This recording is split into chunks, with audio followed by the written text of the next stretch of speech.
Greetings everyone, my name is Cameron Kanjazeski. Thank you very much for tuning in. This is my presentation of my board game, Crypt Crawlers. Enjoy. The campaign for Crypt Crawlers is set in a medieval fantasy world where the undead are trying to take over the living. The genre of Crypt Crawlers is action-adventure, RPG, strategy, turn-based strategy, and also card game. Crypt Crawlers is a 4v1 cooperative tabletop turn-based RPG game where the players complete various quests, campaigns, and collect new weapons and armor to improve their overall health and stats.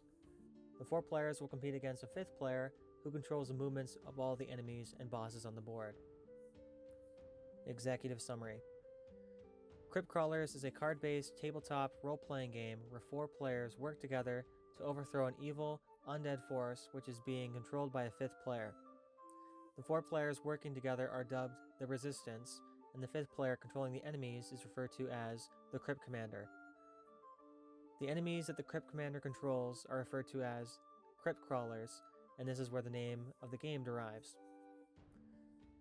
Players roll dice each round to determine how many spaces they are allowed to move during their turn. The goal of the game is to collect new items and weapons to upgrade each player's arsenal of abilities by collecting cards at the end of each round.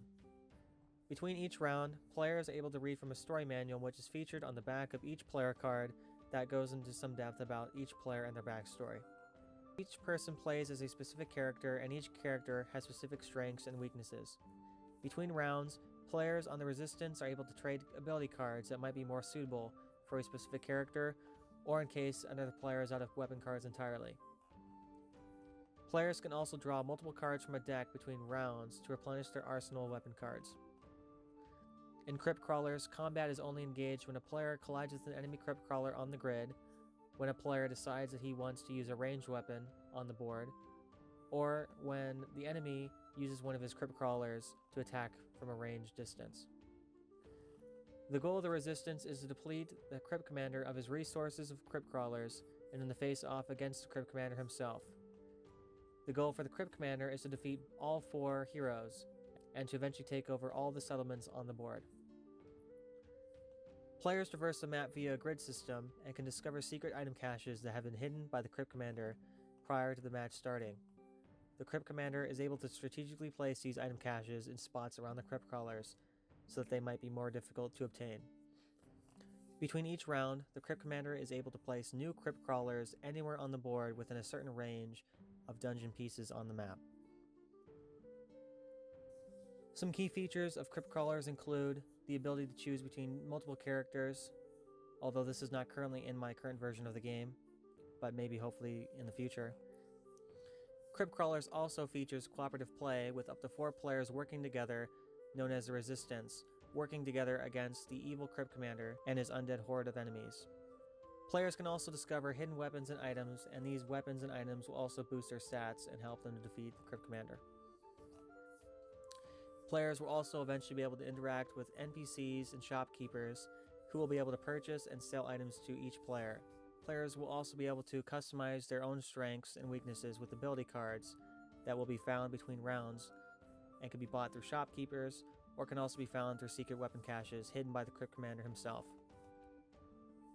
Players can explore a vast and expansive game board that houses dark secrets and hidden treasure that has been hidden by the Crypt Commander. Future game expansions may include other new features, new board pieces, characters, and new stories. So for the backstory of Crypt Crawlers, essentially there was once a righteous and noble king who then discovered dark magic and necromancy, and then he almost becomes bewitched by these ideals and these ideas, and then he becomes fixated on immortality and raising the dead, and so eventually he achieves this, raises the dead, and there's so many dead people in the world that he starts, he grows an army, and then he decides that he no longer wants to be a noble king and that he wants to rule the world, and so that's what he starts to do. But then a young knight at the time, Bartholomew, overthrows this evil king, presumably once and for all, but this doesn't seem to stick because he later is resurrected by a follower of his, and then the war starts again. So essentially, these 4 new heroes band together to fight the evil Crypt Commander and to defeat him once and for all. And one of these knights is Bartholomew himself, who's now an older man that decides that he wants to vanquish all evil from his homeland. The objectives for Crypt Crawlers can be summarized pretty quickly. For the Crypt Commander, his objectives are just to kill all 4 players. He has more enemies on the board, and he has more power, and he has more health than all the 4 players. So this shouldn't be too difficult for him to achieve, although the game is somewhat balanced. The goal for the Resistance is to overthrow all of the minions from the settlements. So around each settlement, you might notice that there will be Crypt Crawlers placed on the board, and the player's goal is to visit these settlements to defeat the Crypt Crawlers and then to rid the evil of those settlements. Another objective of the Resistance is then, once all of the settlements are freed, to then go ahead and defeat the Crypt Commander, who has a lot more health than all the players combined. For the campaign board map, there are 3 different tiled pieces.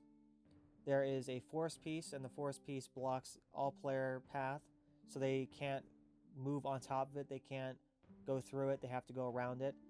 And then there are stone pieces that are supposed to resemble foundation, and all settlements will be placed on top of these pieces, and that's how you can tell where settlements used to be.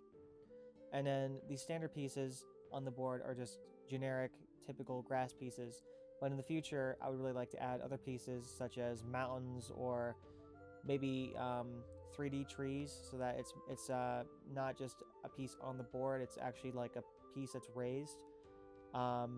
Maybe rivers would be interesting, or roads, or actual town pieces, because as of right now, all I have are just old Monopoly pieces that I used as stand-ins. But those are the different pieces on the campaign board map. So currently, for all the different characters, each character functions exactly the same, and I did that initially to make it easier to balance the gameplay, so that way it'd be less difficult to identify potential problems with game balancing. In the future, however, I'd like to make it more so that each character has their own unique stats and abilities, and almost sort of like a class-based system. So for example, maybe in the future, Talbot, who is a dragon, might be able to fly over forest pieces, so he can just completely he can just completely remove that aspect of having to go around pieces on the board, although he might not be able to land on those pieces. Maybe he can also breathe fire, which will do fire damage to enemies. Stuff like that would be interesting to pursue. But as of right now, all players function exactly the same, and the way they move around the board is simple. Each player simply rolls the dice, and then they move that certain amount of spaces. So that's how movement works in the game. But the way combat works is that players are given a certain amount of cards at the beginning of each round.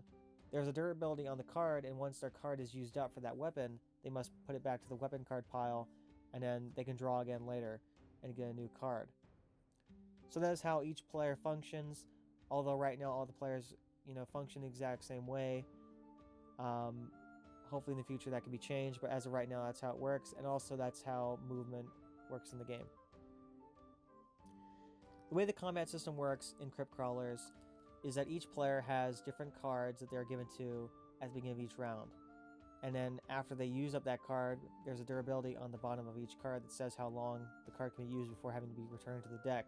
They are able to draw new cards after that card is used, and then they are able to continue to grow their weapon arsenal. Essentially how combat works is that when players interact with enemies, they are able to use these cards during each round, and then each card has a base damage.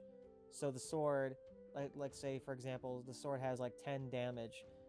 That will do 10 damage to the enemy that you are attacking. But on top of that, the player can also roll their dice, and then whatever amount that is, they get to add it onto their base damage. So this adds a bit of a random RNG aspect to the game, so that the gameplay can be a little bit more exciting.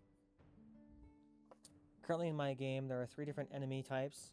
There are the normal minions, there are ranged attack minions, and then there are poison minions. The way that each minion works is that the range attack minions have a certain range that they can attack within, so they can do damage to players from across the board.